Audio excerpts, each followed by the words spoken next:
अस्सलाम वालेकुम नाज़रीन, आप देख रहे हैं मेरा यूट्यूब और फेसबुक चैनल G72 न्यूज़ और मैं हूं आपके साथ आरिफ राही। सामीन, पाकिस्तान में कुछ अनहोनियां जो हैं वो बहुत होती हैं। पाकिस्तान में कानून जो है वो एक मजाक बन के रह चुका है। कानून की कदर बिल्कुल भी नहीं है पाकिस्तान में। ये हमें तब पता चला जब शाह महमूद कुरैशी वाइस चेयरमैन पाकिस्तान तहरीक इंसाफ, जिनको अडयाला जेल से रिहा किया गया, और उसी वक्त उन पर 12 मुकदमात ज़ाहिर कर दिए गए। जी हाँ, पंजाब पुलिस के 7 SHOs जो थे उन्हें गिरफ़्तार करने के लिए अडयाला के बाहर मौजूद थे।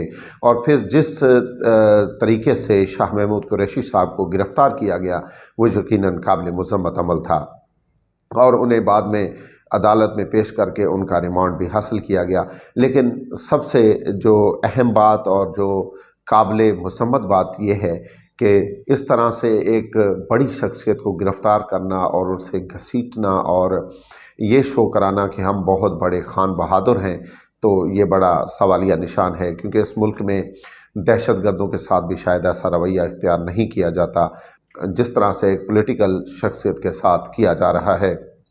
और हमने देखा कि इंटरनेशनल मीडिया ने इसको बहुत ज़्यादा तनकीद का निशाना बनाया, और बार बार उनका कहना था फॉर्मर वज़ीर ख़ारजा जो हैं उनके साथ जो है ये रवैया जो है पंजाब पुलिस का या पाकिस्तानी फोर्सेस का, यकीनन ये कोई अच्छी अनहोनी नहीं हुई। पाकिस्तान की हर जगह पर जग हसाई हुई, और इस जग हसाई के पीछे कौन था ये यकीनन सब जानते हैं।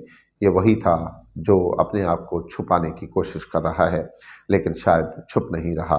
तो पाकिस्तानी इदारों को कम से कम ये ख्याल कर लेना चाहिए कि आया पाकिस्तान के अंदर जो है जग हसाई हो रही है या नहीं हो रही, क्योंकि आज से चंद रोज़ पहले एक मुकदमे के दलाइल में ये कहा गया, जी हाँ, साइफ़र केस जो था उसके जब इमरान खान और शाह महमूद कुरैशी की ज़मानत हो रही थी, तो हमारे काबिल एहतराम अटॉर्नी जनरल ने ये कहा था कि जी जो साइफ़र जो लहराया गया उसके लहराने से हमारे हमसाया मुल्क भारत में हमारी जग हसाई हुई।